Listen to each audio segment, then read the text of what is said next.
This is a 1970s Karman Ghia. So this is an anniversary gift to my husband several years ago. When we first met, he bought one, and you know, we didn't have much money back then, and he had to sell it for real cheap. And I always felt bad that he had to sell that car. So about a decade later, when we had more income in our life, things are a little better. I saw this in Hilo and I bought it for him for our anniversary. I rented a U-Haul dolly, freaking, and I used his red Dodge and I picked it up all the way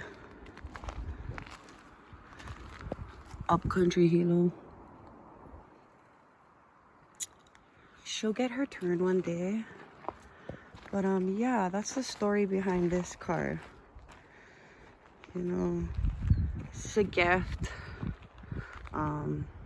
When things are hard, you know, just keep your head up, work hard. Dreams come true. Just gotta chase them. Thanks for watching, guys. Happy Aloha Sunday.